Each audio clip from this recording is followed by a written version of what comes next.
Fear is not real. It is only the shadow of what we do not understand, the echo of a mind disconnected from its source. For centuries we have lived bound by limiting beliefs, paralyzed by doubt, haunted by inner voices that repeat a lie. You can't, you don't deserve, it's not possible. But today that lie dissolves.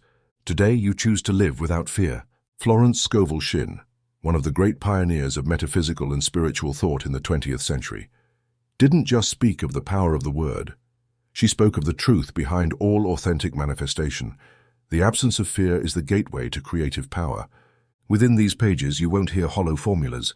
You'll hear a calling to trust and to declare, to manifest from a place where fear does not exist, because there only God resides.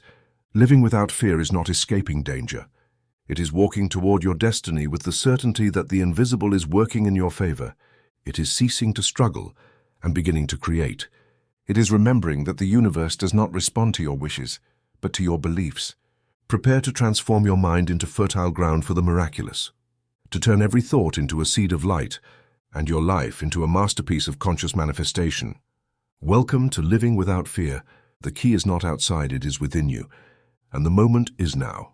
Since the beginning of time, mankind has sought to understand the forces that govern its destiny. Some have found answers in faith, others in reason, but the majority have been trapped in a veil of confusion and hopelessness. Within that veil lies a persistent shadow, subtle yet devastating, that hides behind every failure, every illness, every loss. That shadow is fear. Fear is not just a fleeting emotion that momentarily paralyzes man. It is the great illusion upon which a life of limitation has been built. It has been the architect of poverty, the foundation of scarcity, the root of suffering. It has convinced man that he is weak, that he must struggle to survive, that safety lies in submission rather than in belief. It is the oldest and most effective trap ever devised to keep human beings from their divine inheritance. Fear is not natural. A child does not fear until they are taught to. From the earliest days, humanity is conditioned to see danger where there is none, to believe that life is a path of thorns and not a journey of joy. They are told to beware of failure, of loss, of others' opinions, of punishment, of death. And so, little by little, the mind fills with distorted images of reality, images that eventually materialize. Every thought a man holds in his mind becomes his experience. If fear dominates him, his life will reflect danger, suffering, and lack. If faith governs him, all good will flow to him effortlessly. You cannot serve two masters. You either follow the voice of fear or the voice of truth. The scriptures say, "For God has not given us a spirit of fear, but of power, and of love, and of a sound mind." Yet man, in his ignorance, has chosen to listen to the voice of fear instead of the voice of God. He has allowed his faith to become corrupted, his mind enslaved by ideas that separate him from his true good. Fear is the soul's greatest enemy because it keeps it from remembering who it really is. When fear reigns, faith becomes a distant whisper. We fear losing money, so we never have enough. We fear losing health, so illness appears. We fear rejection, so loneliness becomes our companion. Everything man fears eventually finds him, because fear, like faith, is creative. It is not a mere thought without consequence. It is a command the subconscious receives and executes without question. The great irony is that fear is not real. It is a construct of the mind, a distortion of truth. Fear has never had power on its own. Only the power man gives it. It exists only in the imagination, in the stories the mind repeats over and over until they seem true. But what is believed with enough intensity becomes reality. That is how fear has operated since the dawn of time. It has infiltrated religion disguised as morality, education disguised as caution, and society disguised as norms. It has been the cause of wars, misery, slavery, and oppression. It has convinced man that he must settle, that it's dangerous to desire too much, that he is limited by his environment, condition, or fate. But all of this is nothing more than the great deception. The truth is, man is unlimited. There are no barriers beyond those he builds in his mind. There is no lack beyond what he accepts as real. There is no punishment beyond what his own misdirected faith creates. When man understands this, fear dissolves like fog in the sunlight. The scriptures say, "Perfect love casts out fear." Fear is the opposite of love. Where there is fear, love cannot enter. Where there is love, fear cannot remain. Love is the presence of God in man's life. It is the certainty that all is well, that there is nothing to fear. When a man is full of love, his entire world reflects harmony. There are no dangers in his path, no enemies against him, no scarcity in his life, but fear blocks love from acting. Each time a man doubts, he closes the door to divine provision. Each time he fears, he prevents his good from reaching him, not because God punishes, but because he himself blocks it with his resistance. This book is not about fighting fear with more struggle. It is not necessary to combat fear, because it is not real. What is needed is to understand it, unmask it, and replace it with truth. You do not expel darkness by fighting it, you simply turn on the light. Throughout these pages, we will see how fear has been the secret cause of most of humanity's failures, how it has been used as a tool of control, how it has infiltrated every aspect of life without man realizing it. But more importantly, we will learn how to be rid of it forever. Life was not meant to be a struggle. There is no reason to live with anxiety, with doubt, with fear of tomorrow. The man who understands this, who chooses faith over fear, is the only one who is truly free. This book is not for those who wish to remain prisoners of their own beliefs. It is not for those who seek excuses, nor for those who prefer the comfort of mental slavery. It is for those who are ready to awaken, for those who have felt deep inside that life cannot be only suffering, for those who sense that a greater power is waiting to be claimed. Fear is the great illusion, but every illusion dissolves before truth. And the truth is that man is free, powerful, creative. There is nothing to fear when walking with God. There is no obstacle that can resist true faith. This book is an invitation to remember what has always been true, that within each of us lies the power to manifest a life of joy and abundance. That fear has only ever been a mirage, and that reality is the certainty of absolute good. That whoever dares to believe, whoever lets go of fear and surrenders to truth, will discover that life is a constant flow of blessings. Not because he must fight for them, but because they have always belonged to him. Living Without Fear, The Final Key to Manifestation, by Florence Scovel Shinn. We've noticed that more than 90% of our channel visitors aren't subscribed. You can support this project by pressing the subscribe button and giving the video a like. Thank you for inspiring us to keep creating more and better content for you. Are you ready to transform your life? Chapter 1. The Origin of Fear, How Humanity Was Conditioned. From birth, man is instructed in the language of fear. There is no creature on earth that comes into this world with the notion of scarcity, insecurity, or doubt. A newborn child does not fear. It expects no danger. It does not worry about tomorrow. Its instinct is to receive and manifest effortlessly. But little by little, that trust is replaced by fear. The world teaches the child that it is not safe, that it must be cautious, that it should not desire too much, that invisible dangers are lurking around its well-being. Parents, with no intention to harm, begin planting the first seeds of fear. Don't do that. You'll fall. Be careful. The world is a dangerous place. If you misbehave, something bad will happen. And so, an innocent and pure mind begins to fill with warnings that prevent it from trusting life. From the very moment a child receives the idea that something is dangerous, its subconscious absorbs it as law. It does not question, it does not analyze, it simply records the instruction and responds accordingly. Fear becomes a control system, a mental program that conditions the mind to see life as something uncertain, something to be avoided more than enjoyed. Fear is passed down from generation to generation, disguised as protection, prudence, or common sense. We are told it is necessary to survive, that it keeps us alert, that it helps us avoid danger. But what few understand is that fear does not protect. It attracts that which it fears. Scripture says, "What I fear has come upon me. What I dreaded has happened to me." These words hold the key to understanding the deception of fear. What man fears becomes his reality. A child who grows up hearing that money is hard to come by develops an unconscious fear of poverty and unknowingly begins to attract scarcity into their life. One who is constantly warned about sickness forms in their mind the belief that their body is fragile, and in time experiences illnesses that seem to come out of nowhere. Nothing in this world is a coincidence. Man's life is a precise reflection of his deepest beliefs, and when the dominant belief is fear, life becomes an endless series of obstacles and suffering. Fear is a tool that has been used not only within families, but across the entire society. From the early years of school, children learn to fear mistakes, to believe that failure brings punishment, that getting things wrong is shameful. In this way, fear begins to limit their ability to experience, to take risks, to trust their intuition. They grow under the shadow of judgment and comparison, fearful of not being good enough, of not meeting others' expectations. And then comes religion, which instead of showing them the infinite love of God, teaches them to fear Him. They are told that there is punishment, that there are strict rules, and that any deviation will lead to condemnation. The faith that should set them free becomes a prison of fear. Instead of trusting God as their inexhaustible source of good, man begins to see Him as a severe judge who watches every step. Fear doesn't stop there. It infiltrates culture, politics, and economics.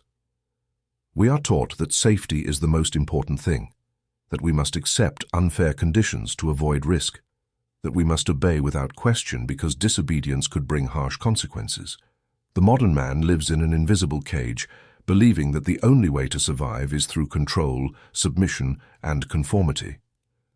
But what happens when someone dares to challenge this programming? When someone refuses to accept fear as their guide? When they decide to trust in their inner power instead of surrendering to uncertainty? The world reacts with resistance. A person without fear becomes a danger to the system. They cannot be manipulated, cannot be controlled, cannot be reduced to a life of mediocrity. Because a man without fear is a free man, and a free man is the creator of his own destiny. Society is not designed for those who live without fear. From the beginning, there has been an effort to mold people into following predictable paths, to think in uniform ways, to never stray from the established pattern. We have been sold the idea that being prudent is the same as being fearful, that being cautious is the same as being distrustful. But this is a great lie. Prudence is not fear, it is wisdom. Caution is not distrust, it is discernment. Fear is a distortion of reality, a shadow that prevents us from seeing the infinite possibilities that life offers. When a man decides to strip away his fear, he discovers something astonishing. There was never anything to fear. The barriers that once seemed so real begin to crumble. The limits he thought unbreakable disappear.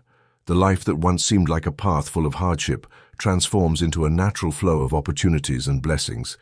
Scripture says, "Do not fear, for I am with you. Do not be dismayed, for I am your God. I will strengthen you and help you. I will uphold you with my righteous right hand." If God has not placed fear in man, why accept it as part of life? If man's true nature is absolute trust in his Creator, why live under the shadow of doubt? Fear has been implanted in the mind of humanity to keep it enslaved. But the truth is that no one is obligated to accept it.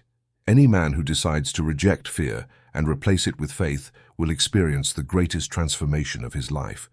The first step is to recognize it, to realize that fear is not natural, but learned. To understand that every fearful thought is nothing more than a lie disguised as truth. The second step is to challenge it, to question every belief that has been accepted as fact. To ask, is it really true that life is hard? Is it really true that scarcity is inevitable? Is it really true that the future must be uncertain? And the third step, the most important, is to replace it, to substitute fear with faith, uncertainty with certainty, doubt with conviction. It is not possible to hold fear and faith at the same time. It is not possible to manifest abundance while fearing scarcity. It is not possible to attract love while fearing rejection. Man is free to choose. He can continue living under the influence of fear, believing the world is a hostile place, that he must settle for what he's given, that there is no other option. Or he can choose to awaken, to break the cycle, to abandon the lie and reclaim his divine right, a life of joy, peace, and fulfillment. The decision is in his hands, but the truth is unchanging. He who walks with fear walks toward limitation. He who walks with faith walks toward the manifestation of his highest destiny. Chapter 2. Fear as false protection, the trap of security. Fear is a great impostor. It presents itself as a sensible voice, a prudent advisor, a shield against danger. It whispers in man's ear, "Don't do that, don't take that risk, stay safe." And man, believing himself wise, obeys. He hides behind prudence, thinking that avoiding the unknown is the same as protecting himself. But he doesn't realize that by doing so, he is handing his life over to the slavery of uncertainty. Fear does not protect, it confines. It does not save, it traps. Man fears losing money, and so he never dares to invest. He fears failure, and so he never tries. He fears suffering, and so he never loves. He fears rejection, and so he never shows his true self. In believing he is protecting himself, he condemns himself to a life of limitations. Scripture says, "Whoever wants to save their life will lose it, but whoever loses their life for my sake will find it." That is, those who cling to security at all costs end up losing what's most valuable, the freedom to live fully. From a young age, we're taught to be careful, to avoid risks, to settle for what's safe. We're told to choose stability over desire, comfort over adventure, certainty over faith. And without realizing it, we become prisoners of our own precautions. Fear, disguised as safety, is the greatest enemy of success. It has been the cause of countless buried dreams, wasted opportunities, and lives that never became what they could have been. A man ruled by fear will never build something great, not because he can't, but because he won't dare. When fear takes the shape of prudence, man convinces himself he is making the best decision. He says to himself, "It's not the right time. I'm not ready yet. Maybe in the future." But that future never arrives. What appears to be caution is nothing more than paralysis dressed as wisdom. The world is full of people who traded their purpose for security, men and women who, instead of following their intuition, followed the voice of fear. They've stayed in jobs they hate, in relationships that don't make them happy, in lives without inspiration, all out of fear of the unknown. But safety is an illusion. Nothing in this world is truly secure, except change. What seems stable today may collapse tomorrow. What appears to be a sensible decision today may prove to be a terrible mistake in the future. The only solid foundation upon which to build a life is faith. Faith is not irrationality. It's not irresponsibility. It doesn't mean acting thoughtlessly or jumping into the void without preparation. Faith is the certainty that good is on its way, that every step taken in truth will be supported. Fear tells man he needs guarantees before he can act. But life doesn't work that way. Opportunities don't come with signed contracts. Great blessings don't come with prior assurances. The universe responds to certainty, not to doubt. Scripture says, "The righteous shall live by faith." It does not say by safety, or by prudence, or by stability. Life was not meant to be lived in captivity. Someone may say, "But there are real dangers, true risks. Not everything is about faith." And that's true, but the difference lies in how we face life. The fearful man sees danger in every opportunity, while the man of faith sees opportunity in every danger. There are those who spend their lives avoiding pain, but what kind of life is that? He who never risks may never lose, but he will also never win. He may live without wounds, but also without glory. He will never know triumph because he never allowed himself to try.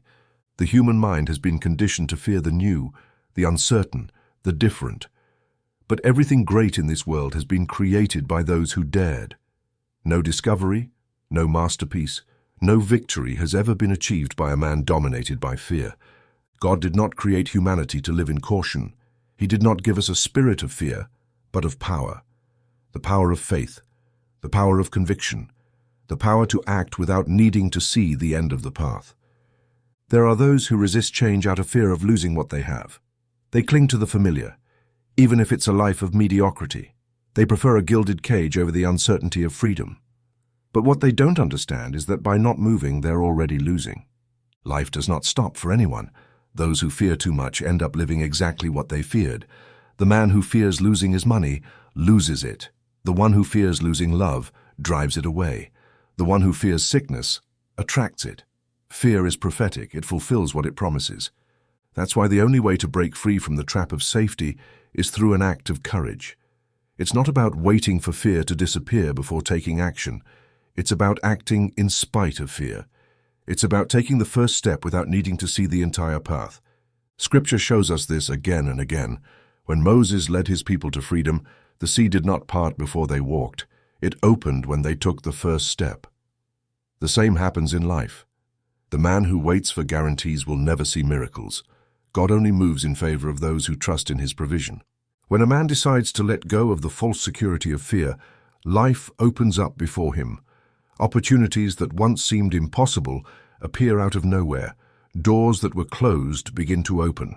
The entire world responds to the act of faith.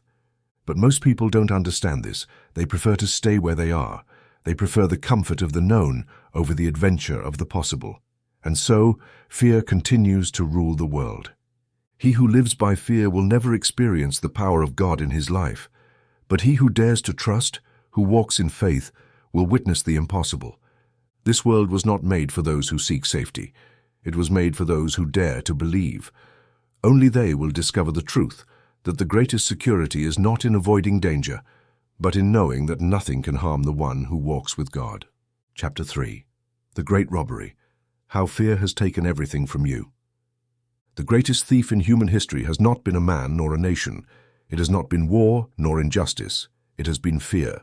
Fear has stolen more fortunes, more dreams, more lives than any visible enemy ever could. It is a silent thief, disguised as caution, hidden within the human mind, operating in the shadows, stealing everything man was called to receive.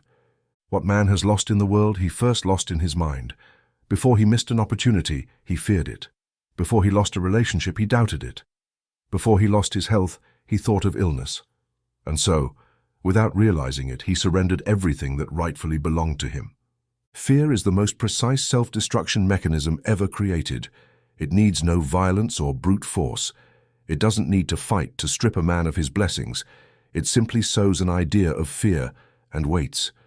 The one who fears losing his job loses it. The one who fears losing love pushes it away.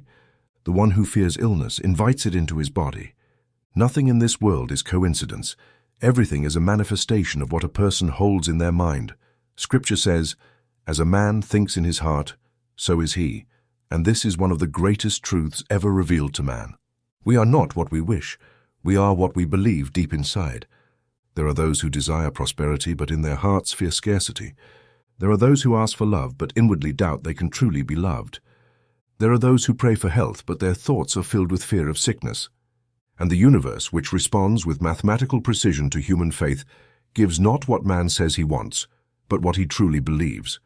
Everything man has lost, he first lost in his mind. Fear does not act in a single instant, but gradually, like poison administered in small doses. It weakens faith, erodes confidence, settles in every corner of the mind, until defeat becomes inevitable. A man ruled by fear will never take risks, and without risks, he will never grow.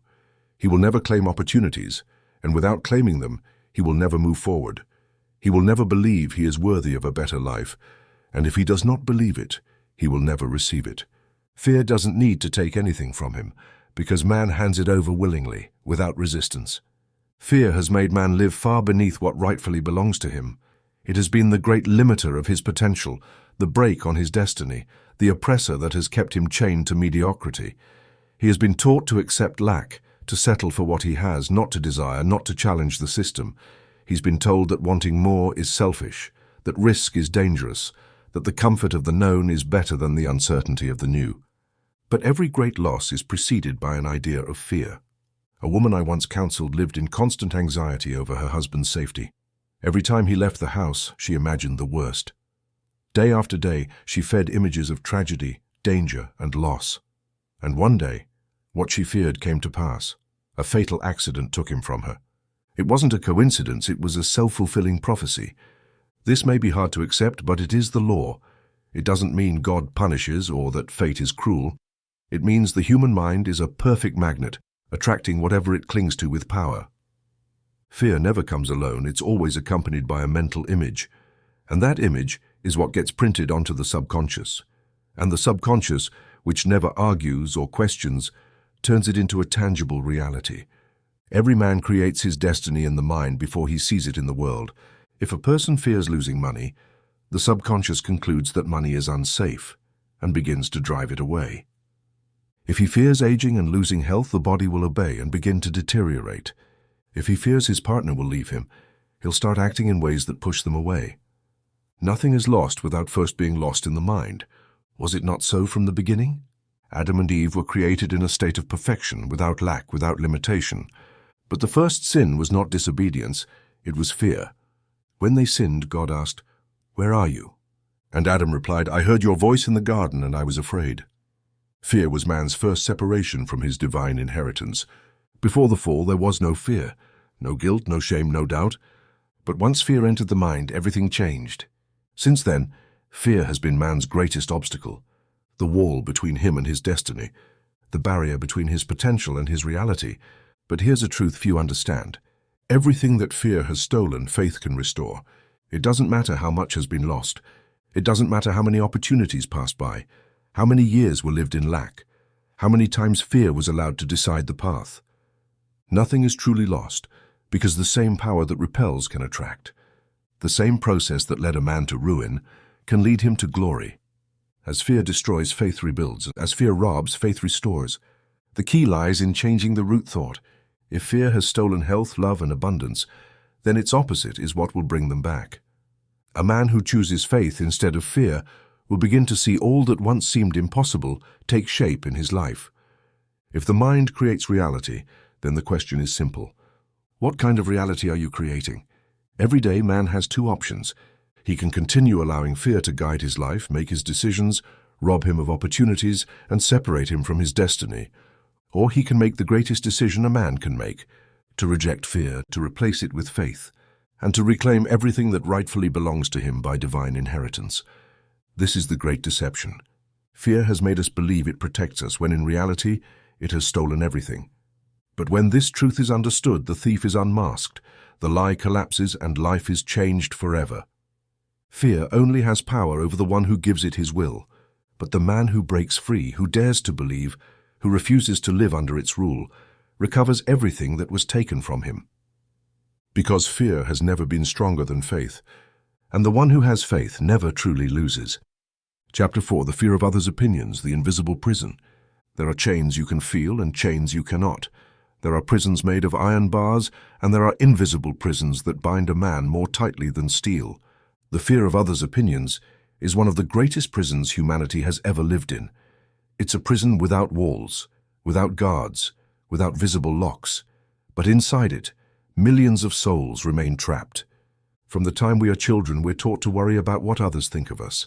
We're told we must behave, be likable, be acceptable in the eyes of the world.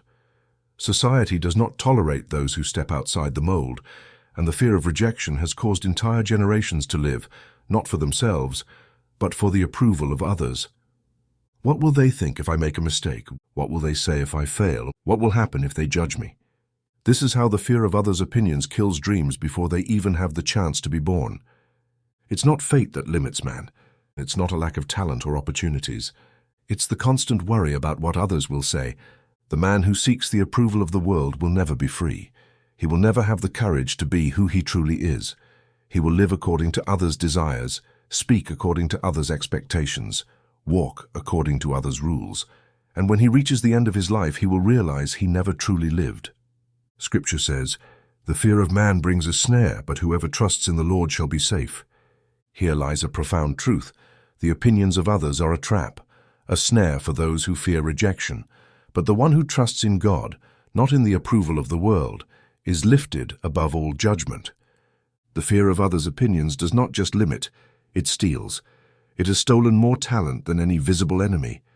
It has silenced great artists before they ever revealed their art. It has silenced great leaders before they ever spoke. It has caused brilliant ideas to die inside the minds of those who never dared to share them. Men live consumed by what others think. But here's the great irony.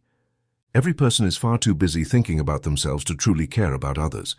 Those who fear being judged don't realize that most people don't even remember. How many times in history has a man suppressed his true self out of fear of ridicule? How many times has someone stayed silent when their soul was crying out to speak?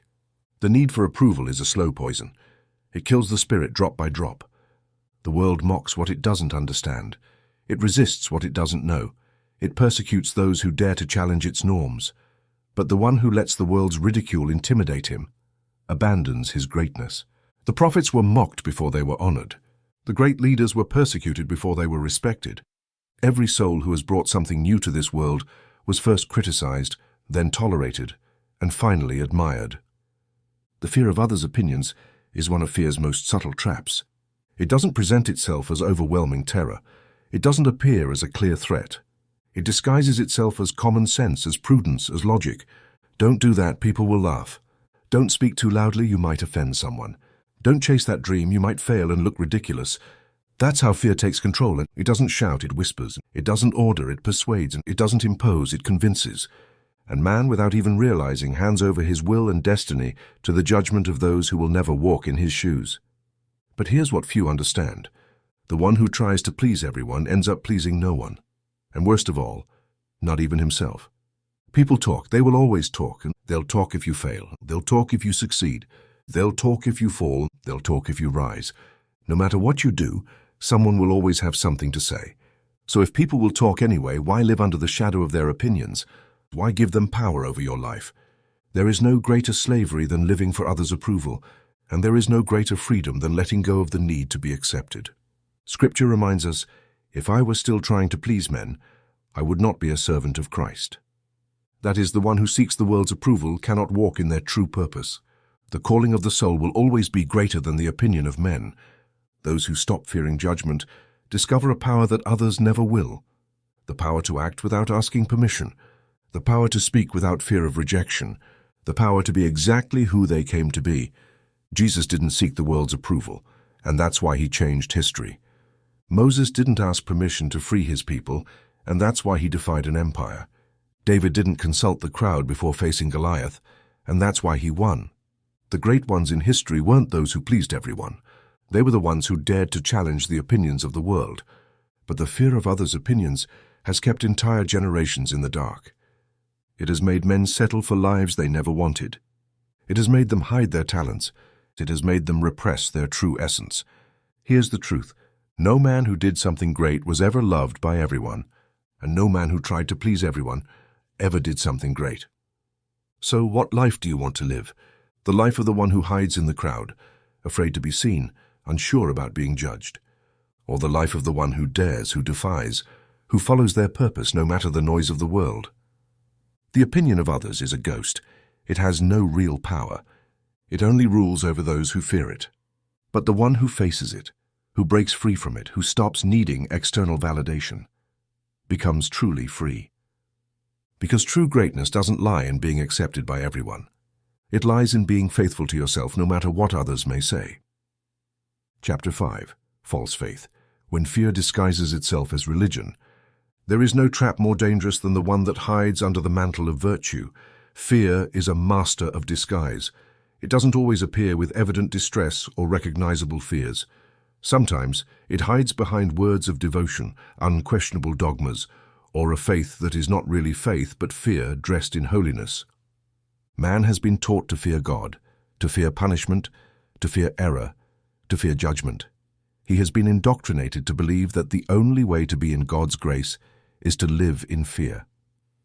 And so, unknowingly, many have replaced true faith with a distorted version of it, a faith that does not liberate, but chains, that does not lift, but crushes. Scripture says, "There is no fear in love, but perfect love casts out fear, because fear involves torment. But he who fears has not been made perfect in love." Here lies the clearest and simplest truth. Fear and faith cannot dwell in the same heart. There is no space for both. Where there is fear, there is no faith. And where there is faith, fear is cast out. However, millions of people live with false faith, a faith built on foundations of fear. They do not believe in the goodness of God, but in his punishment. They do not believe in divine abundance, but in deprivation as proof of holiness. They do not believe in grace, but in condemnation. Fear has twisted the meaning of faith, turning it into a prison. Religion has been used to instill fear instead of trust, to control instead of liberate, to subjugate instead of elevate. And so, man fears making mistakes, fears not being good enough, fears not being worthy of receiving blessings. But this fear does not come from God. God has never asked for fear. He has asked for trust. He has asked for surrender. He has asked for unwavering faith. False faith is easily recognized because it is full of doubts. The man who truly has faith does not fear. He does not fear the future. He does not fear scarcity. He does not fear illness. He does not fear death. But the man who lives under false faith constantly worries, will I be worthy? Have I made a mistake that will take me away from the blessing? Is God testing me with this scarcity? That is not faith. That is a mental attitude.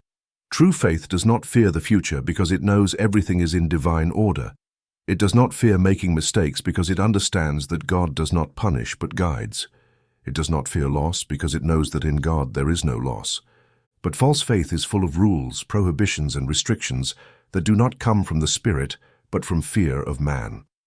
Man has used religion to control, to instill fear, to make others submit to his will, instead of God's divine will.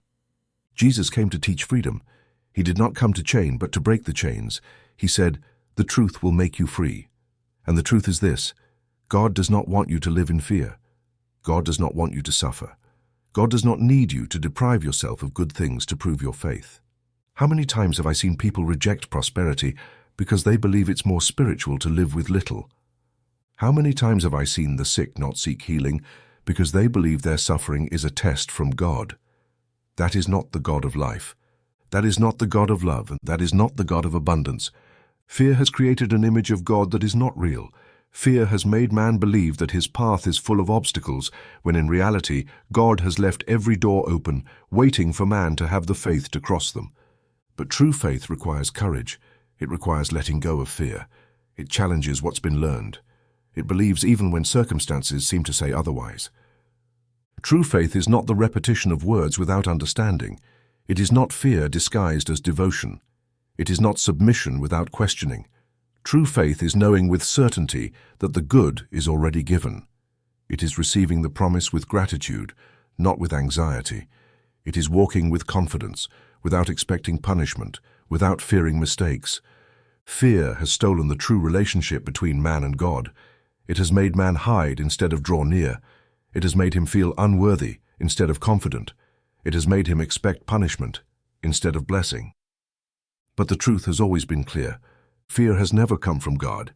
If what you call faith makes you feel uneasy, it is not faith. If what you call faith makes you doubt, it is not faith. If what you call faith fills you with fear, it is not faith. God is not waiting for you to prove yourself worthy. God already made you worthy. God is not testing you with scarcity. God has already given you abundance. God is not withholding blessings from you. It is you, because of fear, who have not claimed them. That is why it's time to let go of false faith. The faith that enslaves, the faith that represses, the faith that paralyzes. It's time to embrace true faith, the faith that liberates, the faith that moves mountains, the faith that turns fear into power. Jesus said, "Do not be afraid, little flock, for your Father has been pleased to give you the kingdom. The kingdom is already yours. You just need to believe it." Fear is a shadow that grows larger when we try to fight against it. The more we combat it, the stronger it becomes. The more we resist its presence, the more it imprisons us. This is the great mistake humanity has made for centuries, believing that fear must be faced with force, that it must be destroyed through struggle and effort. But the truth is different. Fear is not conquered through resistance. It is transcended through wisdom. Jesus, in his infinite teachings, showed us a higher law that few understand. Do not resist evil.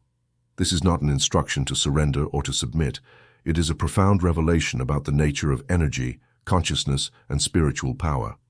When man resists, he gives power to what he is fighting against. When he combats fear, he offers it his attention, his energy, his vitality, and fear, like a shadow, expands, intensifies, and becomes more real. Non-resistance is the key to disarming fear without fighting it, because fear, at its core, is an illusion. It is a mist without substance, a ghost that only has power if man recognizes it as real. A man who runs from his fears is bound to them forever. A man who faces them with struggle only strengthens them. But the man who looks at them with serenity, who does not give them weight, who lets them pass without attachment, he is the one who discovers the truth. Fear only has the power that is granted to it. The waters of the ocean cannot be cut with a sword. The wind cannot be trapped with the hands.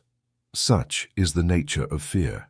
If you try to destroy it, you become entangled in its game, but if you let it be, it fades away on its own. When fear appears in the mind, the first impulse of man is to fight it. He tells himself that he should not be afraid, that he must be strong, that he must resist. But in that effort, unknowingly, he is holding on even more to the idea that fear is something to fight against. What would happen if, instead of resisting, man simply let it pass? If he looked at it without reacting, if he did not meet it with his own fear of fear? This is what true wisdom teaches. When fear finds no opposition, it loses its strength. Just as darkness disappears with light, fear disappears with understanding. No battle is needed. No effort is needed. Only a change in perception. A man who fears poverty and becomes obsessed with avoiding it is constantly resisting his fear. And in that resistance, he unknowingly attracts it. But if that man, instead of fearing poverty, simply opens himself to abundance without fighting against scarcity, his life changes because he is no longer giving power to what he fears. A man who fears illness and lives in constant worry about his health is resisting fear, and in that resistance, he is feeding it. But if that man stops fearing and instead of fighting for his health, simply lives with the certainty that he is healthy, then illness finds no place to anchor itself in his life. Non-resistance does not mean resignation. It does not mean accepting the unwanted as something inevitable. It means not battling what you do not desire. It means stopping focusing on what you fear and starting to focus on what you wish to manifest. Facing fear directly is like trying to put out a fire by adding more fuel. But if you take away the oxygen, it extinguishes on its own. A man who fears loneliness may spend his life resisting it. But if he stops fearing loneliness, if he accepts it without struggle, if he transcends it from a place of peace, he will discover that loneliness never had power over him. When fear appears in the mind, there are two paths. One is to resist it and strengthen it. The other is to observe it without attachment and let it dissolve. Scripture says, "Be still and know that I am God." This is the key to non-resistance. Inner stillness, absolute certainty, confidence that nothing that does not belong to divine order has real power. The man who understands this truth stops fighting against fear. He simply stops giving it importance, and by doing so, fear disappears. Wasn't this the case with Jesus in the storm? His disciples, terrified, were fighting against the wind and the waves, trying to resist the storm with their own strength. But Jesus, on the other hand, was sleeping in peace. He knew that the storm only had power over those who feared it. And when he woke up, he did not fight the waves. He did not resist the storm. He simply spoke the word, and everything became calm. This is how spiritual law works. Fear is not overcome with struggle. It is transcended with certainty. Resistance is the fuel of fear, but serenity disarms it completely. Fear only has the power you decide to give it. If you face it, you strengthen it. If you resist it, you prolong it. But if you ignore it, if you stop feeding it with your attention, it disappears on its own. The one who understands this truth no longer needs to fight battles. He no longer needs to defend himself from what he fears. He no longer needs to protect himself from what has no real power. He simply stops giving it importance, and by doing so, he regains his peace, his strength, and his dominion over life. Chapter 7. The deception of time, fear of the future, and regret of the past. Fear does not exist in the present. It can only exist in two places, in the memory of the past and in the worry about the future. But the present, the eternal now, is a space where fear has no place. Time is one of the greatest illusions that keeps man trapped in a life of fear and limitation. The past haunts him with regrets, and the future torments him with uncertainty. Thus, the human mind is rarely at peace because it is never where it should be in the present. Scripture says, "This is the day that the Lord has made. We will rejoice and be glad in it." It doesn't say tomorrow or yesterday. It says today. But man has been deceived into living outside of this day. He spends his life fleeing from what was and fearing what is yet to come. Every anguish he has felt has been caused by time. He laments about yesterday, worries about tomorrow, and thus lets slip away the only moment where life truly happens, the now. The fear of the future is the great saboteur of happiness. Man fears what has not yet happened, fears what he cannot see, fears what may never come to pass. He worries about scarcity before it even happens, frets over illness before he is sick. His mind manufactures tragedies that don't even exist, and in that mental creation, he ends up attracting them into his reality. Jesus asked, "Which of you by worrying can add a single cubit to his stature?" Here lies the key. Worry solves nothing. It has never added a single benefit to anyone's life. It has only stolen peace, weakened faith, and chained those who embrace it. But fear uses the future as its greatest weapon. The man who fears the future believes he needs to be in control of everything. He wants to foresee every step, guarantee every result, eliminate every possibility of failure. But in this striving, he fills himself with anxiety, suffocates in his own desire for control, and becomes paralyzed by the unknown. There is no way to see the future clearly, because the future does not exist. It is only an idea, a possibility, a mental creation. The only reality is the now. And if the now is in order, the future can only be a manifestation of that order. So why fear what has not happened? Why live with the anguish of what may never come? The regret of the past is another tie with which fear traps man. Many live enslaved by what they did or failed to do. They punish themselves for mistakes they can no longer change. They torture themselves with memories they should have let go of long ago. But what use is regret if it is not used to learn and move forward? Scripture says, "Do not remember the former things, nor consider the things of old." God does not revisit the past. The only one who clings to it is man. The universe does not punish, does not condemn, does not keep records of failures. Only man insists on carrying his own cross. Each error he made has already been absorbed by divine intelligence. Each wrong decision has already been redirected toward good. But fear keeps many tied to a past that no longer exists. It makes them relive what has already died. It makes them suffer for what no longer holds power. Time is an illusion. There is only one eternal present. The past and the future only exist in the mind. He who understands this truth is liberated from anguish, freed from the weight of yesterday, and relieved from the anxiety of tomorrow. When fear speaks to you of the future, answer it. The future does not exist. Only this moment exists, and in this moment, all is well. When fear reminds you of your past, tell it, "What I was no longer has power over me. The only reality is what I am now." Liberation occurs when man stops dividing his life into time and begins to live in the eternity of the present. Fear can only exist when man is not here, when his mind wanders into what was or what will be. But when a man firmly settles in the now, he discovers that fear is only a shadow of time, and in the light of truth, it disappears forever. Chapter 8. The Code of the Unconscious: Why Fear Manifests and How to Stop It. Fear is not just a passing emotion. It is a code implanted deep within the unconscious, a silent command that directs a person's life without their knowledge. The subconscious mind does not reason, does not debate, and does not filter what it receives. It simply executes. It does not distinguish between good and bad, desired and undesired. It only manifests what has been given to it as truth. And this is where the great danger of fear lies. Every time a person fears something, they are sending a command to their subconscious. When they fear losing money, they are recording the idea of scarcity in their mind. When they fear illness, they are imprinting the vibration of disease in their body. When they fear being abandoned, they are programming their life for rejection. Fear is a decree.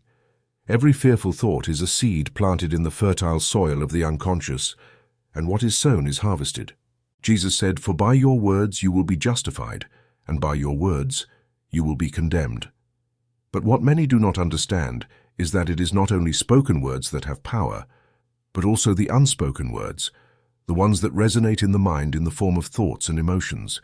If a man repeats with his mouth, "I am prosperous," but deep inside, he feels fear of poverty, his subconscious does not obey the word, but the emotion behind it. The subconscious responds to the real vibration, not the appearance.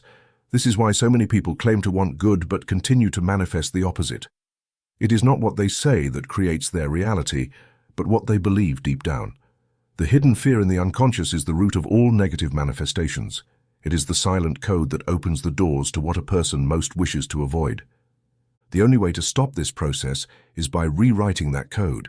How to reprogram the mind to manifest only good. To change life, it is not enough to change the words. The emotion behind them must change. When a person fears poverty, they should not fight against that fear.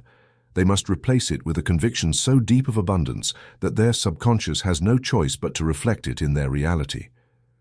If they still feel fear inside, repeating affirmations of wealth is not enough. They must immerse themselves in the idea that abundance is their divine right. They must feel it as an absolute certainty. Jesus taught, if you had faith like a grain of mustard seed, you would say to this mountain, "Move from here to there," and it would move. The subconscious only responds to true faith. The key to changing the programming of fear is this: feel the truth before it manifests. The subconscious does not distinguish between the real and the imagined. It only acts based on what a person holds with conviction. If a person trains themselves to feel abundance even if they do not yet see it, their mind will take it as an order. If they train themselves to feel health, even if their body does not yet reflect it, their subconscious will execute it. If they train themselves to feel love and security, even if their external circumstances say otherwise, their reality will begin to transform. Fear has stolen too many destinies. It has turned prosperous men into beggars. It has made sick bodies that were destined for vitality.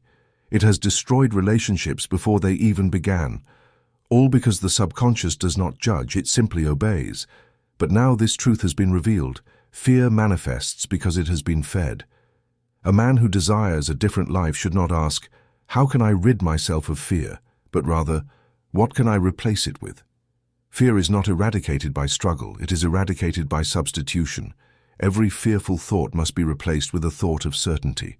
Every emotion of distress must be replaced with an emotion of trust. Every vision of failure must be replaced with a vision of success. When fear stops receiving energy, it will simply fade away. Scripture says, "Say to the devil, be strong," for the word is not just a sound, but an order. The man who understands this no longer fears what his mind shows him. He simply changes the image, changes the code, and lets the universal law do its work. Chapter 9, The Seeds of Terror, How We Were Programmed to Fear Prosperity. From birth, man has been subjected to a programming that teaches him to fear what he should actually desire. He has been conditioned to view prosperity with suspicion, abundance with guilt, and wealth with distrust. This is the greatest trap that fear has built, making man believe that what is good is dangerous and what is bad is inevitable. From childhood, he hears phrases that engrave in his subconscious a code of scarcity. Money is the root of all evil. The rich are greedy and ruthless. If you have too much, something bad will happen to you. It's better to be poor, but honest. Words repeated thousands of times become unconscious decrees, and thus man grows up with a distorted relationship with prosperity. He desires it, but at the same time fears it.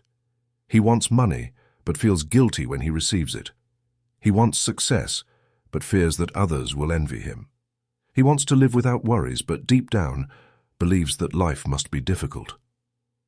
And the most tragic thing is that he never stops to question where these beliefs come from. Who decided that wealth is dangerous? Who imposed the idea that scarcity is noble? The scriptures are full of promises of abundance, yet men insist on venerating lack. The answer is simple. Fear has planted these ideas in the collective mind to keep man away from his true power. A prosperous man is a free man. A man who does not fear abundance cannot be controlled. But a man who believes that wealth is a danger will always live with self-imposed limitations. He will never dare to receive all that the universe wants to give him. And so, generation after generation, the seeds of terror have been planted in the minds of men, ensuring they continue the same cycle of lack, struggle, and suffering. But this lie must be dismantled. Man was not born to live in scarcity. Jesus said, "I have come that they may have life, and have it more abundantly." He did not say suffering. He did not say limitation. He said abundance, because prosperity is not a punishment nor a test, it is a divine right. But to claim that right, man must eradicate from his mind the programming that has kept him enslaved. How to undo the programming of fear of prosperity? The only way to break a lie is to replace it with the truth. The man who has been programmed to fear abundance must begin to see it for what it truly is, the manifestation of divine harmony. Wealth is not evil. Money is not the enemy. Comfort is not a sin. The universe is infinite in resources and generous by nature. But man can only receive what he believes is possible. If he believes that wealth is dangerous, he will never have it. If he believes that money will make him happy, he will unknowingly reject it. If he believes that prosperity is only for a few, he will exclude himself from it. The scriptures say, "Beloved, I wish above all things that thou mayest prosper and be in health, even as thy soul prospers." God does not desire scarcity for man. Fear has been the only one to impose that idea, and now the truth has been revealed. Prosperity is not something to be pursued, it is something to be allowed. The man who wants to break the programming of fear around wealth must train his mind to accept abundance, without guilt, without fear, without doubt. He must begin to see it as part of the divine order, as something natural and harmonious. He must reprogram his subconscious to receive without resistance, to accept without fear, to live without restrictions. Because prosperity has always been available, it was just waiting for man to dare to claim it. Chapter 10. The last enemy, the fear of death and the illusion of separation.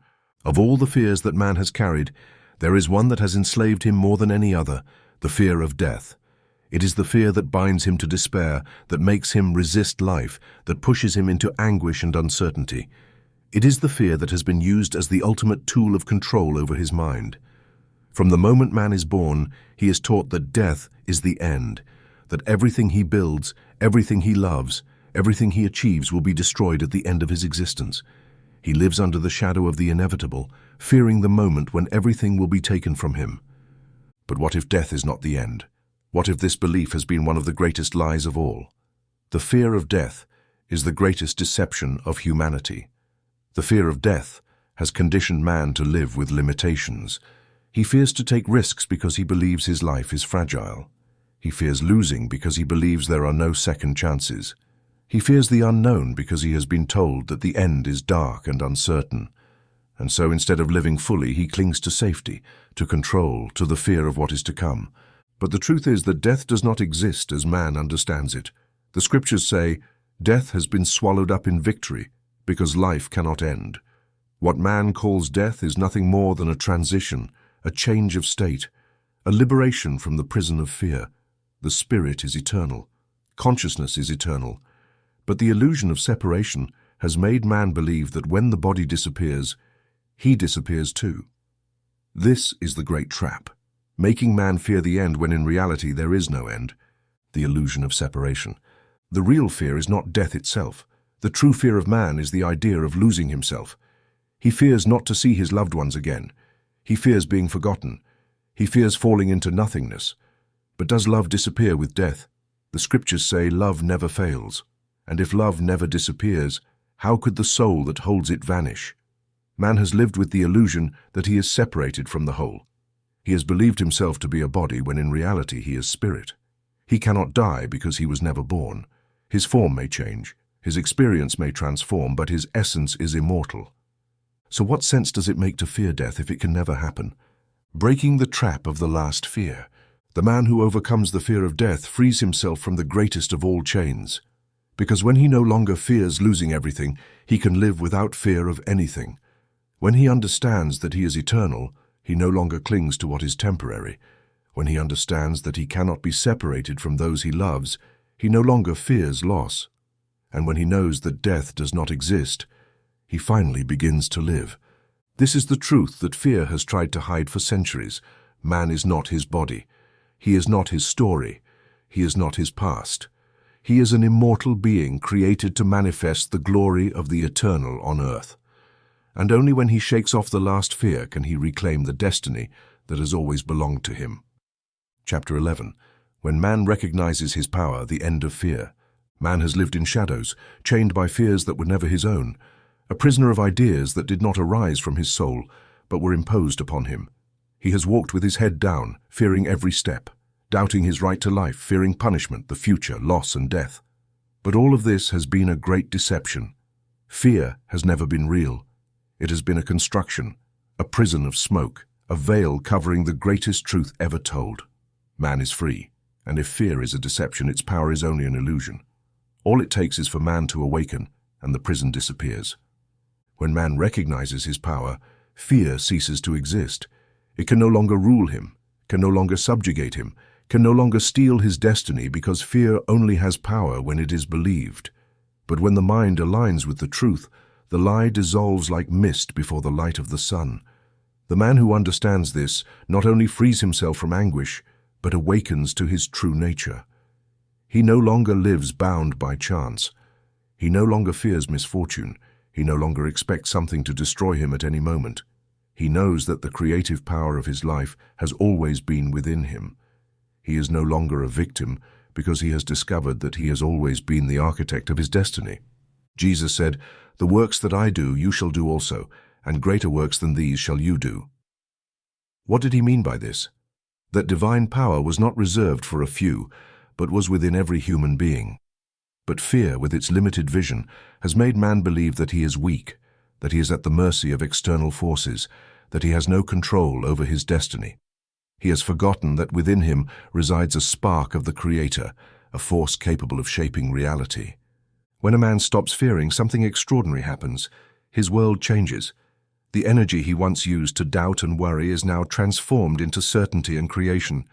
His mind no longer works against him, but obeys him. His spirit rises and his environment responds to his new vibration. Everything that once seemed impossible becomes natural because fear has not only been a jailer, it has been the force that kept the true power of man blocked. Most people have believed that the path to transformation is a slow process, a constant effort, but this is another trap of fear. Change occurs in an instant, the instant when man decides to believe in the truth and reject the lie. Power does not come with time. It does not come with experience. It has always been present. It only waited to be recognized. The man who no longer fears becomes the master of his life. He knows that everything he needs is within him. He knows that his faith is the only reality. He knows that scarcity is an illusion and that abundance is his divine right. He knows that his health does not depend on chance, but on his inner conviction. He knows that there is nothing that separates him from love, because love is the essence of his being. And when fear disappears, the world stops being a hostile place and becomes a field of manifestation. Every word he speaks has power. Every thought he holds materializes. Every desire aligned with his soul becomes reality. Because fear was the only obstacle, the man who recognizes his power does not doubt, does not hesitate, does not freeze. He acts with the certainty that the invisible is more real than the visible. He does not wait for proof to believe because he knows that faith is the substance of all things. The scriptures say, "For God has not given us a spirit of fear, but of power, love, and a sound mind."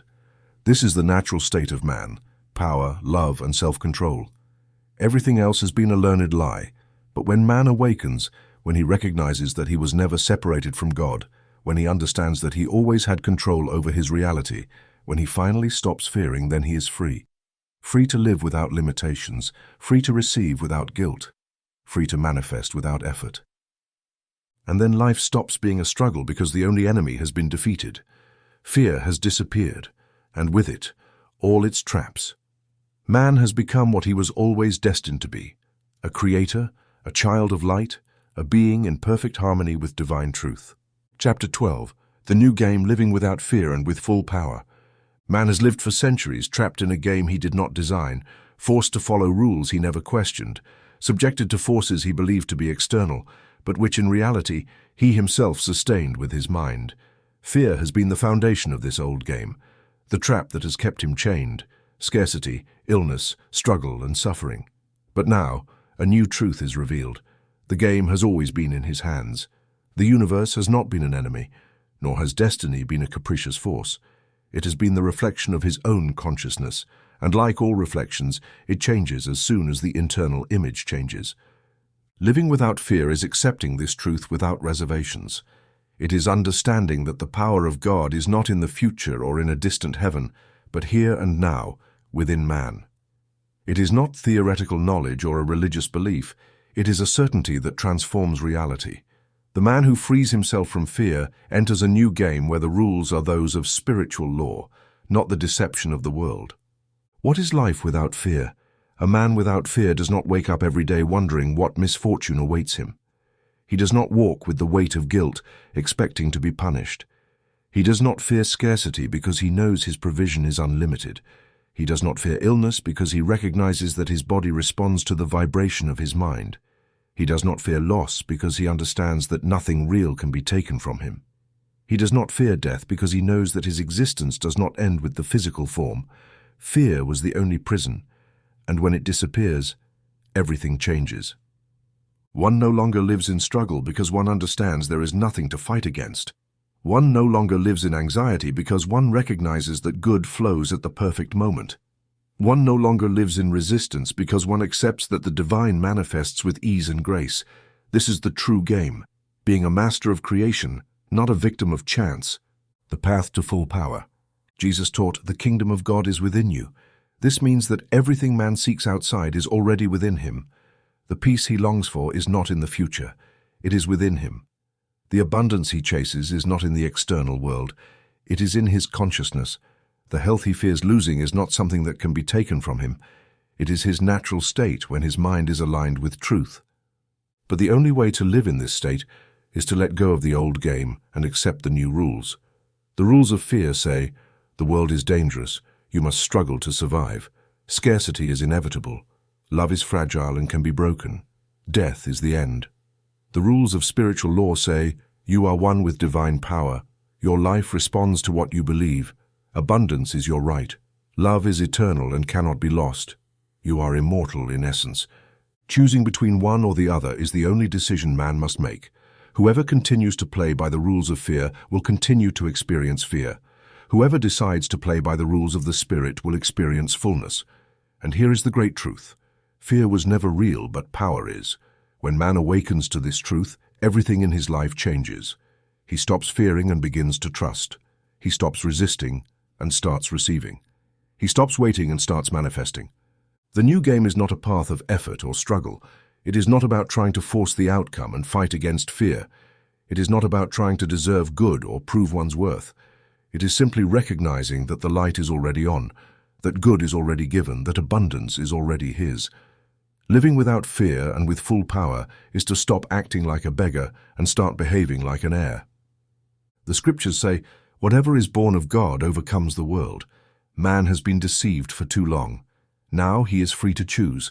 Follow the old game of fear or enter the game of absolute certainty. There is no punishment in the decision, only consequence. What man believes, he will live.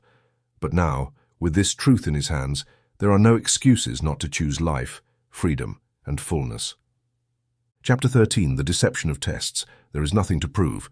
Man has lived trapped in a devastating idea, the belief that he must prove his worth, show that he is deserving, and fight to earn what already belongs to him. This is one of the most subtle traps of fear, a deception so deeply rooted in the collective mind that few dare to question it. But today, that lie will be dismantled. From the beginning, man has been told that life is a test, that he must strive to be accepted, that he must suffer to attain the reward, that he must sacrifice to be considered worthy of good things. But who established that condition? Who decreed that love, abundance, peace, and health can only be obtained through suffering? The scriptures say, "Son, you are always with me, and all that I have is yours." Man has never been separated from his divine inheritance, but fear made him believe he had to earn it through his life, fighting for what is already his, asking for permission to receive what belongs to him by right, trying to prove that he is enough when he always has been. This is the great irony. Everything man desires is already given. But he himself keeps it away with the idea that he has not earned it yet. The one who believes he must prove his worth condemns himself to an endless struggle. The one who believes he must pass a test locks himself in uncertainty, wondering whether he will succeed or not. The one who believes the universe evaluates him before blessing him lives as a beggar when he is an heir. But the universe does not set tests. It simply responds to each man's consciousness. If someone believes they must suffer to receive, they will suffer before receiving. If someone believes they must earn merit for good things to be granted, they will live in constant effort. If someone believes that God puts them to the test to see if they are worthy, they will face endless trials. There are no exams to pass, no merits to earn, no cosmic jury waiting to see if man is enough. Fear has made man believe that life is a continuous evaluation, but the truth is that life is a manifestation of one's own consciousness. That which man accepts as his own is given to him. That which he believes he must earn is withheld from him. When a man stops trying to prove his worth, something incredible happens. His life is filled with grace. The paths that once seemed blocked open. The opportunities that were previously denied begin to appear. The blessings that seemed distant come effortlessly, not because he has done anything differently, but because he has changed his fundamental belief. He has stopped asking for permission to receive. It is like a son who has slept outside his father's house for years because he thought he had to prove he was worthy to enter. But one day he realizes that the door was always open, that the house was always his, that he never had to prove anything.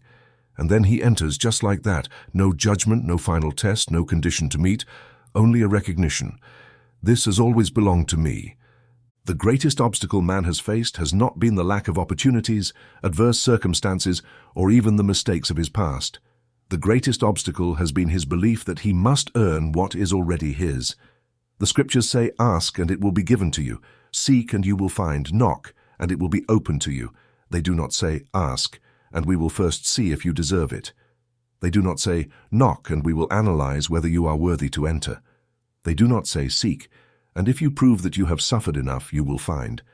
They simply say, "Ask, and it will be given to you." But fear has added conditions to what was already freely given. Fear has convinced man that life is difficult, when in reality it is the man himself who has made difficult what should have been simple. Love does not need tests. Abundance does not require merit. Health is not a reward for good behavior. All of this already belongs to man, and all he has to do is accept it. When man stops living with the sense of being evaluated, when he stops seeking signs of approval, when he stops doubting whether he is good enough, then the universe responds with the only possible truth. He always has been. This is the end of the old game. Fear no longer has a hold. The tests disappear because they were never real. The struggles cease because there is nothing to gain, only something to recognize. And man at last receives without resistance everything that has always been his. Chapter 14, Breaking the Cycle. How to free future generations from fear. Fear is not born with man, it is taught to him. A child does not enter the world with fear of scarcity, illness, failure, or rejection. A child is born with absolute trust in life. He expects to receive without resistance, cries with the certainty that he will be attended to, plays without fear of the future. But it doesn't take long before the world begins to shape him with rules based on fear. Don't touch that. You'll hurt yourself. If you don't try hard, you'll fail. You must be good or you'll be punished. Money doesn't grow on trees. True love is hard to find. You must be careful of people because everyone can betray you. Phrase by phrase, experience by experience, the child learns that the world is not safe, that abundance is uncertain, that happiness is fragile, and that all good things are fleeting. This is how fear is inherited from generation to generation, like a silent plague that settles in the mind and governs the lives of those who accept it without questioning. But here is the truth that few have understood. The cycle can be broken. A fearful father transmits fear. An anxious mother spreads anxiety. A family that believes in scarcity perpetuates scarcity, and an environment based on doubt raises children who never trust themselves. But similarly, a free man can liberate his entire lineage. The scriptures say, "And you shall know the truth, and the truth shall make you free." The truth is that fear was never real. The truth is that there are no chains except the ones one accepts. The truth is that the mind can be reprogrammed to reflect only the light. When a person awakens to this reality, they stop feeding fear in their environment. Their very presence becomes a sign of freedom. They don't need to warn, correct, or impose change. His example speaks for itself. The one who no longer fears becomes a source of inspiration for those around them. The best way to free future generations from fear is not through sermons, warnings, or attempts to force change in their minds, but by living fearlessly. A child who grows up seeing an adult who does not fear the future learns that the future is safe. A young person who sees their parents speak with certainty about abundance will never believe in scarcity. A child who observes their family facing challenges with peace will never live with anxiety. Fear is taught, but so is faith. The world will not change with words, but with demonstrations. It is not enough to tell a child, "You can achieve whatever you want," if fear of failure fills the house. It is not enough to teach them that God provides if there is constant anxiety about money in the home. It is not enough to tell them that love is free if they've grown up seeing relationships based on fear and control. Change happens when children see the living example of a fearless consciousness. This is the greatest gift that can be left to future generations, a free mind. Because fear has been man's greatest enemy, but it has also been his greatest teacher. Every generation has repeated the lessons of the previous one without questioning them. But now, with this revealed truth, the cycle can be broken. No more fear is needed to protect children. They need to be taught to trust in life. No more constant warnings about the dangers of the world. They need to be guided to live from inner security. No more filling them with limiting beliefs to make them realistic. They need to be shown through one's own life that reality is constructed from the mind and spirit. If every human being decided today to stop feeding fear inside themselves, fear would disappear from the earth in 1 generation. This is the call, to be the end of a chain of fear that has oppressed humanity for centuries. No more children growing up with inherited anxiety. No more young people doubting themselves because they absorbed the insecurities of their parents. No more entire generations believing that life is a struggle when in reality it is a natural flow of well-being.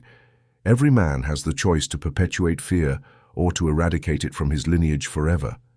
And the only way to do so is simple. Live with the absolute certainty that fear never had power. The cycle of fear ends where true faith begins. Chapter 15. The Fearless Man, the Return to Eden.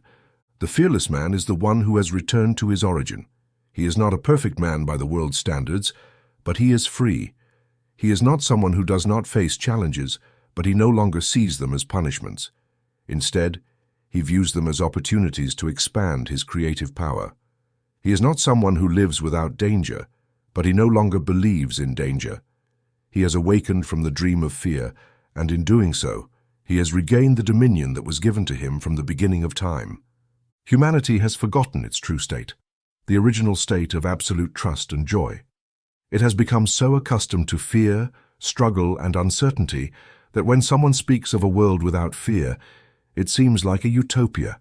But this is not an idealistic idea nor an unattainable fantasy. It is a spiritual reality that has always been there, waiting to be recognized. The scriptures say, "Do not conform to this world, but be transformed by the renewal of your mind." The fearless man has renewed his mind. He has stopped conforming to the world of limitation and has embraced an existence where there is only abundance, peace, and absolute certainty. He has returned to Eden, but this Eden is not a physical place nor a future reward. It is a state of consciousness. From the beginning, man lived in harmony with God, with nature, and with himself. There was no struggle, no disease, and no death as we know it. Fear entered his life when he began to believe in separation. The serpent of fear whispered to him that he must doubt, that he must protect himself, that he must fight, that God was not enough. And man believed the lie.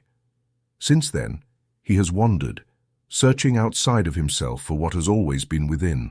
But the return to Eden is not a journey to a place, it is an awakening. The fearless man has understood what many still do not. There is nothing to fear because he was never separated from God. He does not need to earn his well-being because it is his by divine right. He does not need to defend himself from life because life is on his side. He does not need to fight for love because love is his nature. He does not need to fear death because he is eternal. This is the end of the game of fear. Fear has been the great deception, the grand illusion that has kept humanity chained. But the man who sheds fear becomes a conscious creator, a being who no longer submits to the old rules of limitation. This man lives with the certainty that everything he needs will be given to him at the perfect moment. This man does not fear the future because he knows that he himself creates it with his faith. This man does not worry about external approval because he only responds to the divine truth within him. This man walks in a state of grace because he has understood that God has never abandoned him. The scriptures say, "For God has not given us a spirit of fear, but of power, love, and self-control." The fearless man has claimed that power. He has awakened love within him and has taken absolute control over his mind. He is no longer ruled by circumstances because he now knows that he is the architect of his reality. Eden was never a place that was lost. It has always been here, inside the mind of every human being, waiting for someone to have the courage to return. And now the path is open for all. There are no punishments to fear. There are no tests to overcome. There are no barriers to break. There is only one choice, to follow the old game of fear or to walk with absolute certainty in the truth of God. The fearless man is the one who has decided to live his life actively, with unwavering love and with the certainty that he is already free. This is the great ending of the illusion and the beginning of true life.